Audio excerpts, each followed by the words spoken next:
पंखा बंद कर देना। लाइट तुम जलाओ रवि।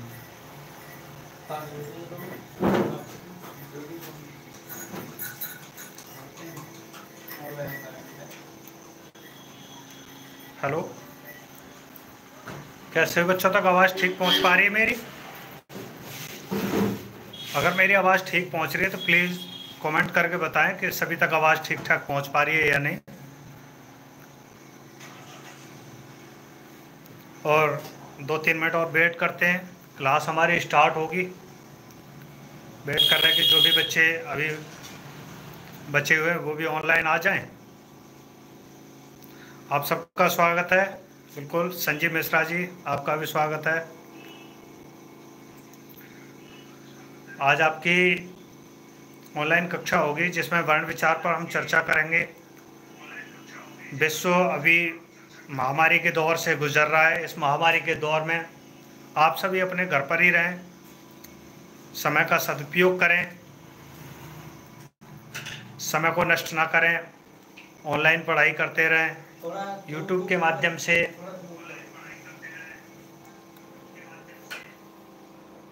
और अन्य स्रोत किताबों के माध्यम से पढ़ते रहें। ये चैनल आपकी सुविधा के लिए स्टार्ट किया जा रहा है।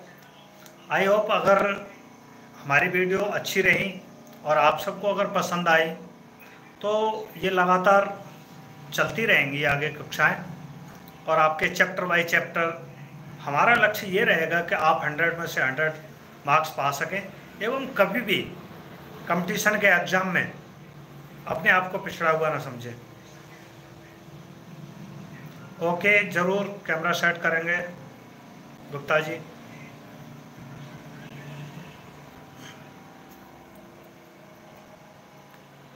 दो तीन मिनट और है, 2-3 मिनट के बाद में अभी हमारी ऑनलाइन कक्षा स्टार्ट होगी। गर्मी भी बहुत है, पानी पीते रहें, अपने स्वास्थ्य का विशेष ध्यान रखें, घर परिवार में सहयोग दें, ज़्यादा से ज़्यादा समय पढ़ाई में गुजारें।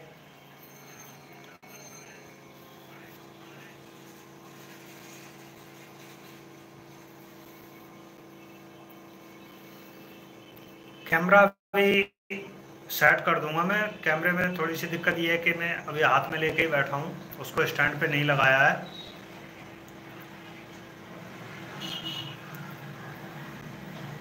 आवाज़ क्लियर आ रही है सभी के पास?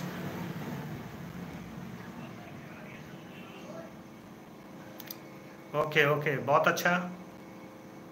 इसका मतलब सभी के पास मेरी आवाज़ पहुँच रही है।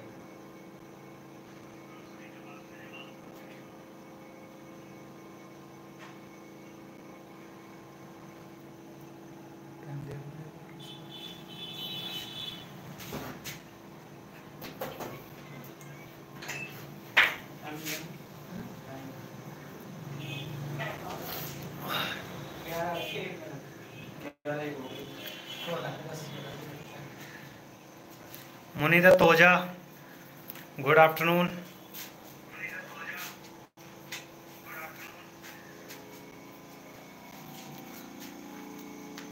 चलो मॉर्निंग भी कह सकते हैं, अभी टाइम बीच का ही है। हाय जूही गुप्ता। आइए तो हम अपनी प्रारंभ करते हैं।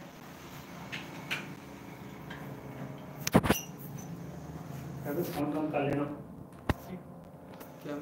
ऑनलाइन करके आवाज़ बंद करके छोड़ दें। कैमरा सेट कर देते हैं इसको।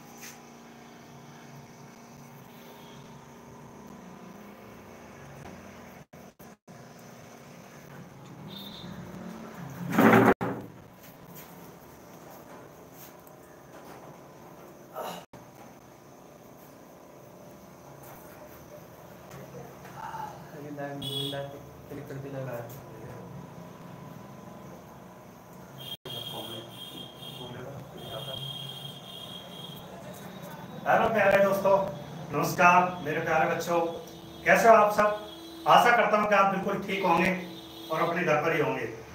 ठीक रहें, स्वस्थ रहें, घर पर ही रहें। लॉकडाउन के चलते समय मोदी जी के आदेशों का पालन करें एवं देश का सहयोग करें। और हाँ, साथ ही साथ अपने इस कीमती समय को व्यर्थ बिल्कुल न जाने दें। पढ़ाई में लगा करके रखें। हमेशा उचित ज्ञान, उचित मार्गदर्शन और उचित समय हर किसी व्यक्ति को समय पर प्राप्त नहीं होता। आज हम कुछ भाषा तथ्यों से मिसे हुए वर्णों के विषय में जानेंगे। आज हम जानते हैं संस्कृत और हिंदी दो भाषाओं को एक साथ लेकर के चलेंगे। उनके वर्ण विचार की चर्चा, प्रत्याहार और साथ ही साथ उच्चारण स्थान आपको बताए जाएंगे। और हाँ, आपको वर्ण परिचय से जुड़ी हुई किसी भी समस्या का कोई भी समाधान आपके पास शेष नहीं रहेगा। आपका कोई भी क्वेश्चन है, आप उस पर कमेंट कर सकते हैं, आपको उसका जवाब दिया जाएगा। और ये वीडियो आपके लिए इतनी अच्छी होगी कि आपके सारे समाधान करेगी।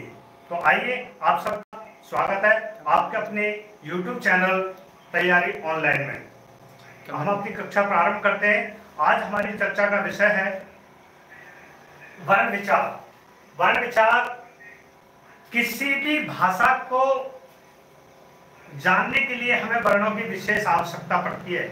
मानव मुख से निकली हुई वह छोटी से छोटी ध्वनि, उसे हम उच्चारण जब करते हैं तो कोई ना कोई एक रूप प्रदान करती है, उसको हम भाषा कहते हैं। सबसे पहले ये जान लेते हैं कि भाषा शब्द किससे आया, कैसे बना। भाषा शब्द संस्कृत के भाष धातु से बना है, जिसका अर्थ है कहना या बोलना। जिस प्रकार से एक मकान की नींव मजबूत होती है, उसी प्रकार से वर्णों से एक भाषा मजबूत होती है। मानव मुख से निकली हुई वह छोटी से छोटी ध्वनियां जब हम उनको कोई रूप प्रदान करते हैं तो वो वर्ण कहलाती है। जैसे कि हमने एक रूप मान लीजिए का, खा, टा, इस तरीके का कोई भी आज लाइक दिस कोई भी वर्ण लिखा, ये इनको रूप प्रदान किया गया कि ये का है, ये खा है, ये टा है। जब इनका एक सार्थक समूह बनाया जाता है तो कोई ना कोई एक अर्थ प्रकट करता है और वो अर्थ ही भाषा के रूप में परिवर्तित होता है। तो हम सबसे पहले संस्कृत के वर्ण विचार के विषय में जानेंगे और साथ ही साथ हिंदी के वर्ण विचार भी आपको मैं बताऊंगा बाद में। संस्कृत के वर्ण विचार में प्राचीन कथा के अनुसार बताया जाता है कि महर्षि पाणिनि ने तपस्या से भगवान शिव को प्रसन्न करके उनसे एक वरदान प्राप्त किया था। उन्होंने नृत्य करने के बाद डमरू बजाया था। उस डमरू से हमें 14 माहेश्वर सूत्र प्राप्त हुए। उन 14 माहेश्वर सूत्र पर पूरी संस्कृत व्याकरण टिकी हुई है। पूरी संस्कृत व्याकरण हमारे इन 14 माहेश्वर सूत्रों पर ही है। इन 14 माहेश्वर सूत्रों में ये क्रमशः मैंने पहले ही लिख रखे हैं आपकी सुविधा के लिए। अयुण, रीलिक, अयोच, हैवर्ट, लण, यमंगणनम, जबई, घड़दस, जब गणदस, खप छटत चटत, कपाय, सर, हल। ये 14 सूत्र हैं। इन 14 सूत्रों पर ही हमारी पूरी संस्कृत व्याकरण टिकी हुई है। ये माहेश्वर सूत्र इसलिए कहे जाते हैं कि ये भगवान शिव के डमरू से प्राप्त हुए थे महर्षि पाणिनि को। महर्षि पाणिनि ने इन्हीं 14 सूत्रों को आधार बना करके पूरी संस्कृत व्याकरण लिखी। इन 14 सूत्रों में हमारे सारे स्वर और व्यंजन सभी समाहित है। हम निकाल लेते हैं इनको कि पहले हम प्रत्याहार बनाना सीखते हैं, जिससे कि हमारे स्वर व्यंजन भी आ जाएंगे। इधर हमने लिखा है प्रत्याहार। प्रत्याहार सुनने में बड़ा कठिन शब्द लगता है, वस्तुतः इतना कठिन है नहीं। प्रत्याहार का मतलब है एक संक्षिप्तीकरण। ऐसा संक्षिप्तीकरण कि हम किसी सूत्र के पहले अक्षर से लेकर के और उस शब्द तक गिनते हैं, उस अक्षर तक गिनते हैं जहां तक के पीछे वाला वर्ण है। जैसे आके एक प्रत्याहार है। संस्कृत व्याकरण में कुछ विद्वानों ने 40 प्रत्याहार माने, कुछ ने 42 माने। कई विद्वानों का अलग अलग मत रहा है। अधिकांशतः विद्वानों ने 42 प्रत्याहार माने हैं, जिसमें कुछ प्रत्याहार मैंने यहाँ पर लिखे, जैसे अक प्रत्याहार है। प्रत्याहार बनाने की सबसे सरल विधि है, अगर हमें ये 14 सूत्र याद है तो प्रत्याहार के पहले अक्षर से हम स्टार्ट करेंगे कि ये कहां से स्टार्ट हो रहा है। तो हमने ये देखा कि ये वाला अक्षर यहां से स्टार्ट हो रहा है, तो अब का मतलब है आ, ई, उ,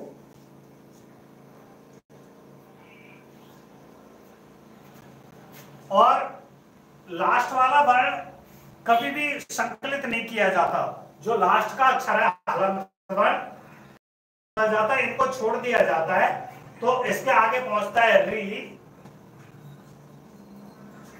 और अगला वर्ण है ली, और लास्ट वाला वर्ण फिर कहा आ गया। तो लास्ट वाले वर्ण को हमने पहले ही बताया कि उसको जोड़ना नहीं है, तो बना आ, ई, उ, री, ली। ये किस प्रत्याहार के अंतर्गत आए? अक प्रत्याहार के।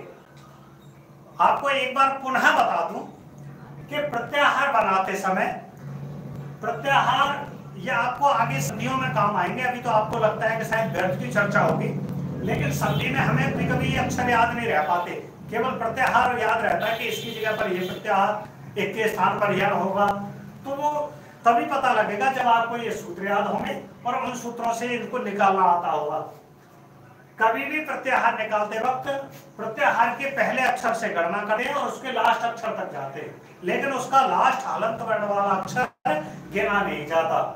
जिस तरीके से आ, ई, उ, री, ली का आया, का हमने छोड़ दिया, तो ये वर्ण हमारे हो गए अक प्रत्याहार के। इसी तरीके से अगर हम एक प्रत्याहार बनाते हैं तो एक प्रत्याहार में ई से स्टार्ट हुआ है तो पहले ई ले लेंगे और देखेंगे कि यहाँ पे कहां से ऐसा कौन सा वर्ण है यहाँ ई आया हो।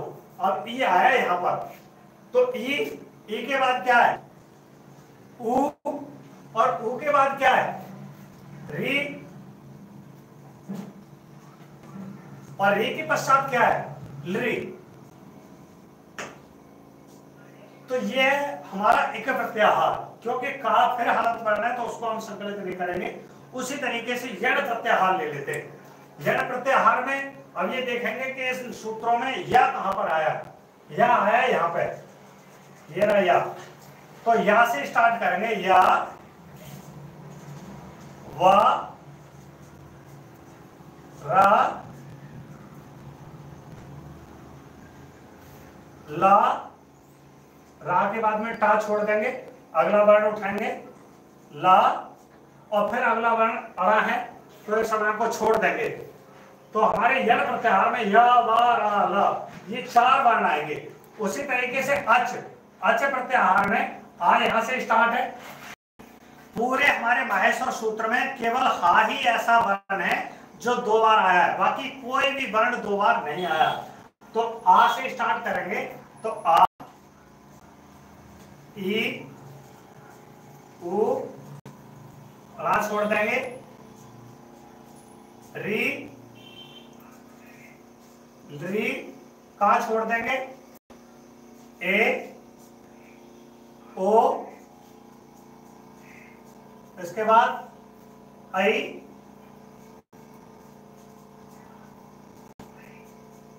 औ, और हमारा प्रत्याहार है अच। तो चा हलंत वर्ण है और चा यहाँ पे लास्ट वर्ण है, तो चा को छोड़ देंगे।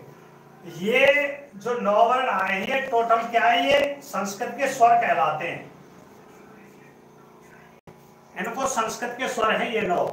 इसी तरीके से कभी भी अच अगर आ जाए तो समझ लीजिए कि अच का मतलब स्वर है, अच प्रत्याहार का मतलब स्वर है। उसी तरीके से हल प्रत्याहार में देखेंगे हा कहां पे स्टार्ट है, तो हा यहां से स्टार्ट है, यहां से हा स्टार्ट है। तो इसमें गिनते जाएंगे हा, या, वा, रा, ला, ला के बाद में अड़ा छोड़ देंगे, या, मा, ग, र, ना, मा छोड़ देंगे, झ, भ, यहां छोड़ देंगे, घ, ड़, ध, सा छोड़ देंगे, हलंत वर्ण है। ज, प, ग, ल, द, सा छोड़ देंगे, हलंत वर्ण है। ख, फ,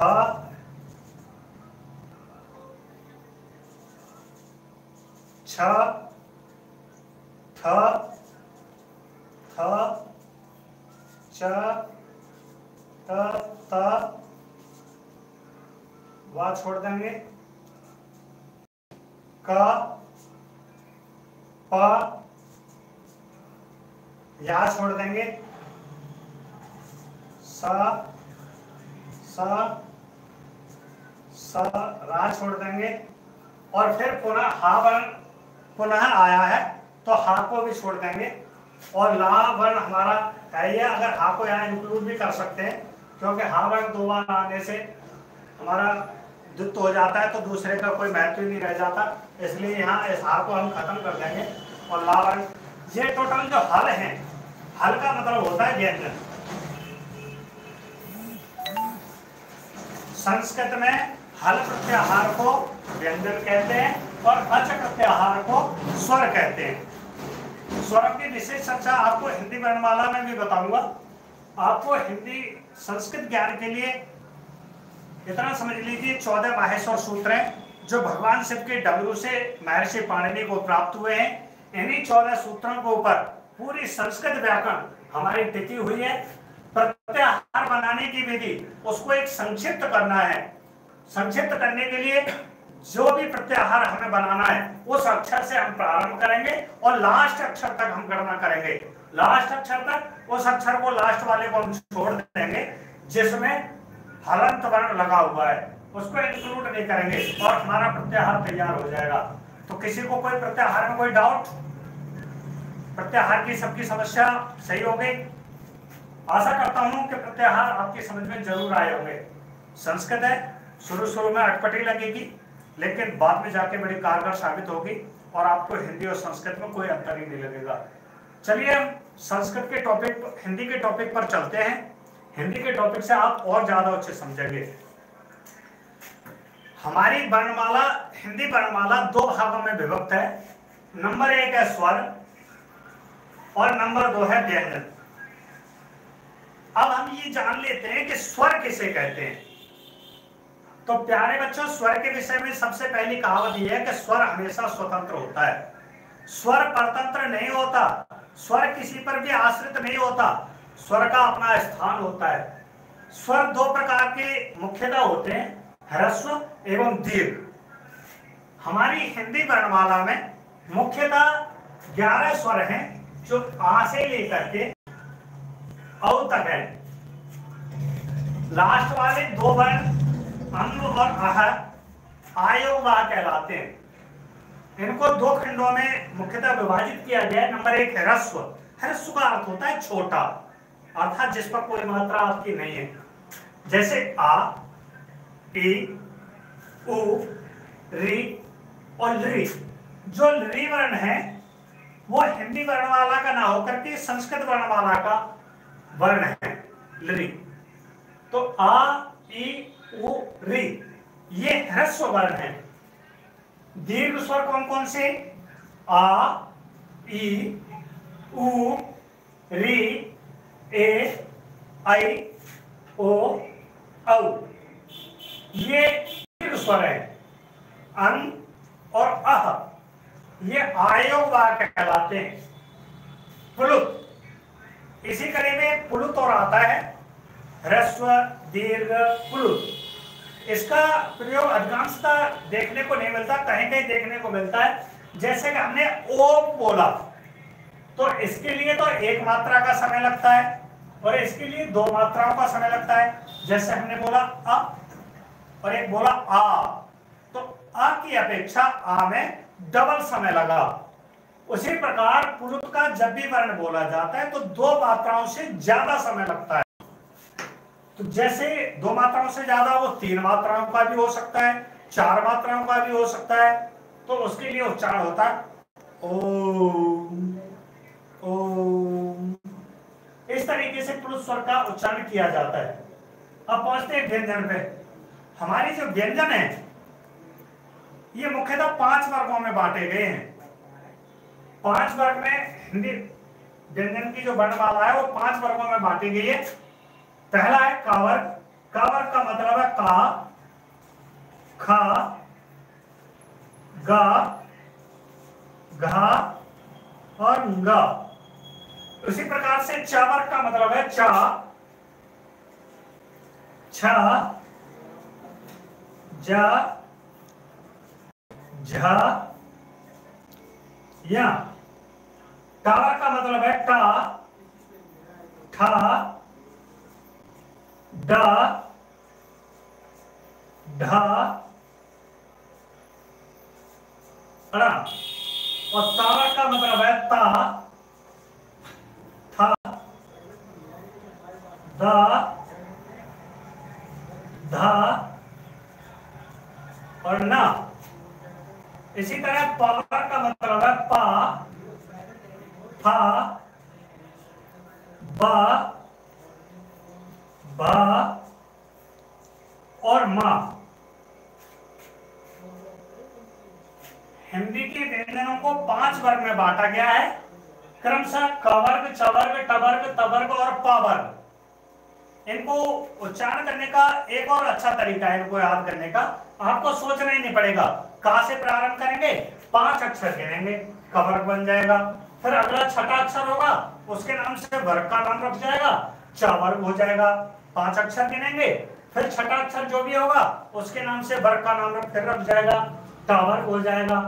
फिर उसी तरह से फिर अगले छठे वर्ण से स्टार्ट करेंगे, पा वर्ग। तो ये टोटल कुल मिलाकर के कितने वर्ण हो गए? अगर 5 का मल्टीप्लाई 5 से करते हैं तो कितने 25 होते हैं। 25 वर्ण। 25 वर्ण ये जो हो गए इनको हम बोलते हैं स्पर्श व्यंजन। क्या बोलते हैं? स्पर्श व्यंजन।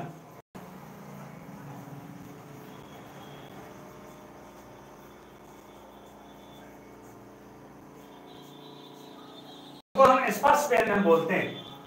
इसी के लिए आगे फिर बढ़ते हैं। अंतस्थ, या, र, ल और व, ये अंतस्थ वर्ण है। उस वर्ण में आते हैं तो सा, श, श और हा, ये ऊष्म वर्ण है। अब पहुंचते हैं संयुक्त वर्ण पर। संयुक्त व्यंजन है क्ष, त्र, स्र और ज्ञ। अब रह गए उच्छिष्ट वर्ण। उच्छिष्ट वर्ण ड और ढ। कहीं आपने देखा होगा कि ये प्रयोग देखने को मिलता है, डाका और ढाका, जिसके नीचे बिंदु लगा होता है, ये उच्छिष्ट वर्ण होते हैं। उच्छिष्ट का अर्थ होता है फेंका हुआ। इनका उच्चारण भी थोड़ा ऐसे किया जाए जैसे सड़क, ओढ़नी, सड़क, ओढ़नी, उच्छिष्ट वर्ण। अगर कुल मिलाकर के हम बात करें तो 25 वर्ण हमारे स्पर्श हो गए, 4 वर्ण हमारे अंतस्थ हो गए और 4 वर्ण ऊष्म हो गए और 4 वर्ण संयुक्त हो गए और 2 वर्ण हमारे उच्छिष्ट वर्ण हो गए। टोटल को अगर जोड़ा जाए तो 25, 4 29, 29 4 33, 33 4 37, 37 और 2 39। 39 वर्ण तो ये, और 11 हमारे स्वर हो गए। 39 और 11 50 और 2 हमारे आयोगा हो गए। इन दोनों को मिलाकर के कुल हमारी हिंदी वर्णमाला में कुल वर्ण बनते हैं 52।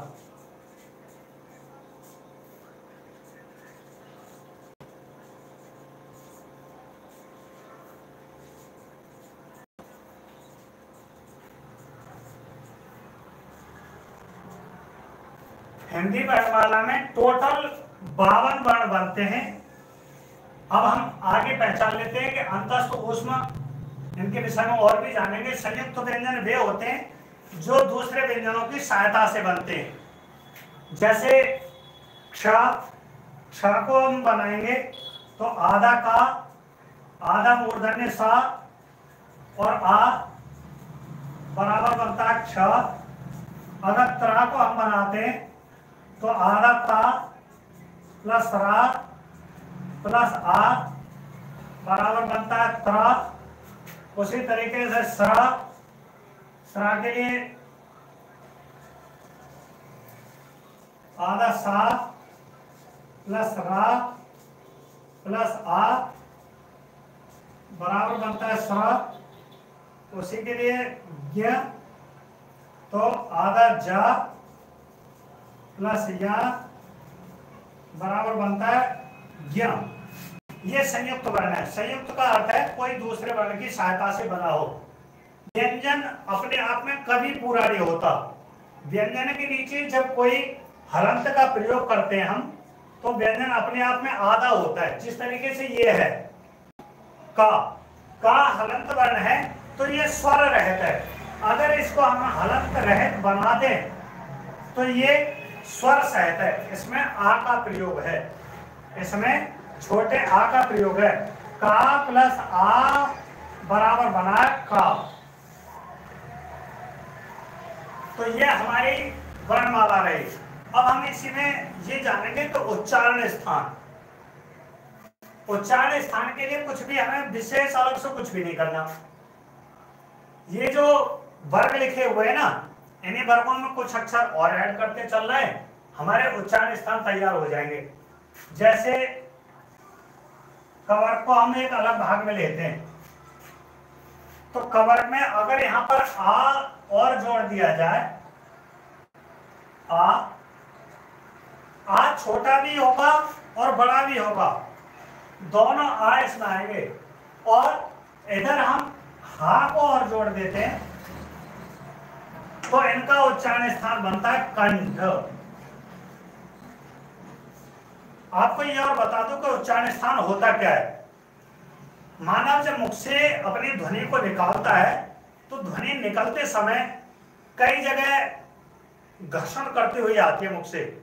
जैसे कंठ, तालु, मूर्धा, दंत, जिह्वा, कई जगह स्पर्श करते हुए आती है। तो उसी को हम उच्चारण स्थान कहते हैं कि उच्चारण करते समय वर्ण किस जगह पर टकरा करके आया है तो उसका वो उच्चारण स्थान क्या होगा। कावर को मिलाकर के अगर इसमें आ और हा हम जोड़ देते हैं तो इनका उच्चारण स्थान कंठ होगा। यानी हमारे गले का ये भाग होगा कंठ। इनका उच्चारण हमारा होगा आ, का, खा, गा, घा, गा और हा। इनका उच्चारण स्थान है कंठ। इसी तरीके से च वर्ग है। च वर्ग में इधर हम जोड़ देंगे। च वर्ग में अगर ई, जहां छोटी और बड़ी दोनों हो सकती हैं, ई और या और ये सा, शंकर वाला सा, इन सब का उच्चारण स्थान, इन सब का उच्चारण स्थान क्या बनेगा, तालु।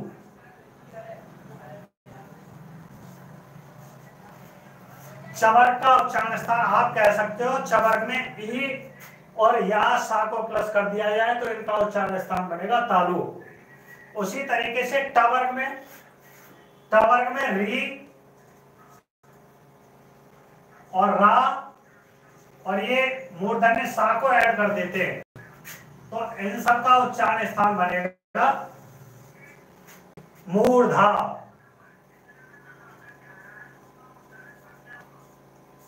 इनका उच्चारण स्थान होगा मूर्धा। मूर्धा यानी तलवे, तालु के ऊपर का हिस्सा। जैसे ऋ, र, श, ट, ठ, ड, ढ, र।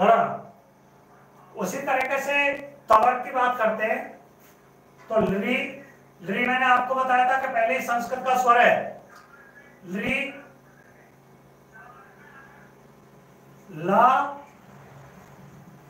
और सपेरा वाला सा, और तवर्क को मिलाकर के इनका उच्चारण स्थान बनेगा दंत। आप इनका उच्चारण करके देख सकते हैं कि ये वर्ण बोलते समय हमारी जिह्वा कहीं ना कहीं दांत से जरूर टकराएगी। जैसे रि, ल, श, त, थ, द, ध, न। पवर्क में